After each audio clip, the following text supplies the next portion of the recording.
êtes-vous convaincu, patient Parfendom, par les premiers éléments de lecture qui sont avancés quand on évoque la rétrocession du 43e BIMA, le contexte politique en Côte d'Ivoire avec cette présidentielle à venir, ou encore la situation sociopolitique en Afrique de l'Ouest de façon générale pour justifier la présence en France du président Alassane Ouattara? Bon, mais je crois que c'est dans les habitudes de M. Ouattara de se rendre régulièrement à Paris. Ça aussi, ça ne doit pas beaucoup nous étonner. Il est dans son pays, il est dans le pays où il est le plus à l'aise. Je crois qu'il est beaucoup plus à l'aise là-bas, dans ce pays, qu'il ne l'est en Côte d'Ivoire. Mais il est aussi allé pour avoir des discussions, d'abord à la fois intimes, privées, avec ce couple-là qui ressemble un peu aussi à son couple, de par le jeu des pratiques. De par les pratiques que pour vous, il y aurait des ressemblances, patient Parfendom. En fait, c'est les mafias qui sont au pouvoir, que ce soit en Côte d'Ivoire. Ressemblances idéologiques, oui, peut-être pas physiques. Oui, mais pas loin de là non plus, parce que il y a des questions de relations plus ou moins incestueuses dans les deux couples qui font quand même bizarre aussi.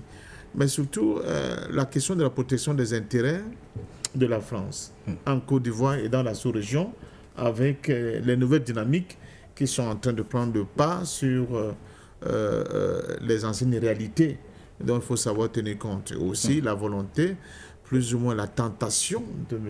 Ouattara de briguer un 4e mandat qui risque quand même de faire jaser un peu au niveau de Landerneau, impérialiste occidental, d'autant plus qu'on sait qu'il y a un élément qu'on contrôle de moins en moins, c'est M. Trump. On ne sait pas ce qu'il en pense et ce qu'il peut en penser de ce fameux 4e mandat de M. Ouattara, comme de tous les mandats de ces différents chefs d'État en Afrique qui ont mis au pouvoir depuis très très longtemps, qui sont depuis un bon bout de temps en violant souvent les constitutions. Vous savez que d'abord, Trump n'a pas beaucoup d'égards vis-à-vis des Africains en général, mais surtout de nos dirigeants en particulier.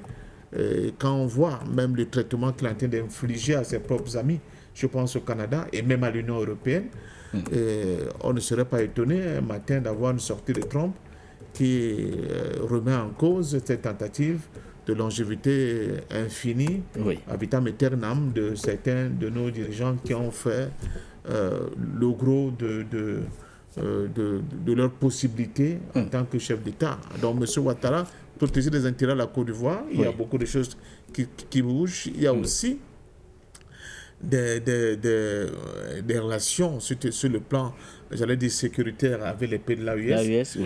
Vous savez qu'il y a des gens qui sont arrêtés actuellement à Abidjan et dont on soupçonne d'avoir été envoyés par le Burkina Faso pour faire un coup d'État du côté d'Abidjan.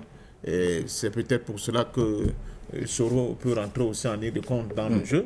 Bon, en fait, tout ça, ce sont des cancans et des tentatives de déstabilisation de l'autre au vu de la position actuelle de Burkina et de l'AES qui se sont complètement détachés de la sphère d'influence de la France, avec des conséquences que nous connaissons. Mais M. Ouattara essaie aussi de jouer le rôle de petit indique de service pour se rendre à Paris en essayant de se dire qu'en donnant ces informations à Paris, cela pourrait peut-être adoucir Paris et permettre à Paris de fermer les yeux sur la tentation énorme d'un 4e mandat de M. Ouattara. Donc nous sommes dans un jeu... Il y a un jeu de calcul de part et d'autre, patient Parfendom. De tous les côtés, ce jeu de calcul. Mais malheureusement pour M. Ouattara, il s'adresse à un des gens qui est très affaibli, qui est très très affaibli actuellement, affaibli en interne.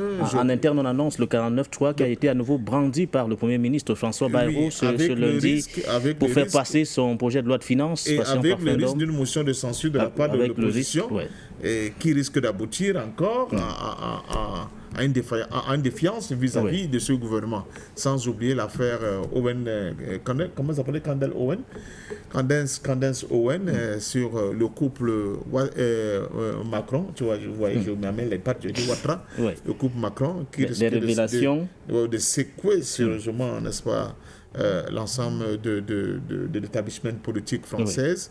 Ça, ce sont des éléments qui, en réalité, à l'analyse, montrent la dégringolade de la puissance française et en France et au sein de l'OTAN, mais surtout en Afrique. Et M. Ouattara joue un barreau d'honneur. Voilà. Il y a cette dégringolade. Que la France peut encore. Il y a cette dégringolade que vous évoquez, Patient Parfendom, mais il y a également en face le pouvoir d'Abidjan. Peut-il être considéré aujourd'hui comme étant un élément fiable sur lequel la France peut réellement s'appuyer pour sauvegarder ses intérêts, aussi bien en Côte d'Ivoire qu'au niveau de l'Afrique de l'Ouest de façon générale? Elle tente, elle n'a plus beaucoup d'atouts, elle n'a plus beaucoup de cartes dans sa manche. Donc elle tente de se dire pourquoi pas continuer à faire confiance à cette branche, même si elle a tous les signes de pourriture, n'est-ce pas? Mais c'est une espèce de fuite en avant pour essayer de gagner du temps en espérant que quelque chose d'exceptionnel va se produire. Mais en réalité, que ce soit à l'intérieur de la Côte d'Ivoire, que ce soit au niveau de la sous-région, que ce soit au niveau même de la France, cette architecture, cette construction franco-france-africaine n'a plus beaucoup d'avenir aujourd'hui. Sur le plan interne, on voit très bien que si on tente d'organiser les élections plus ou moins juste, les chances de M. Ouattara pour battre Gbagbo, elles sont quasi nulles. Donc tout le monde le sait pertinemment.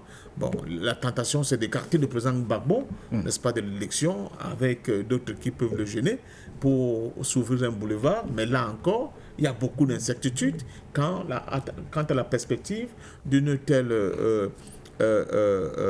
décision de la part du pouvoir ivoirien. Si hier encore, elle pouvait avoir la couverture de Paris et le grand parapluie des forces impérialistes otaniennes, on n'est plus sûr que cela puisse marcher aujourd'hui, d'autant plus que, comme je le dis, les États-Unis sont en train de redéfinir leur nouveau politique au niveau de l'Afrique parce qu'elle ne fait plus du tout confiance aux pays occidentaux dans la France. Elle ne fait plus confiance même à ses partenaires de l'OTAN.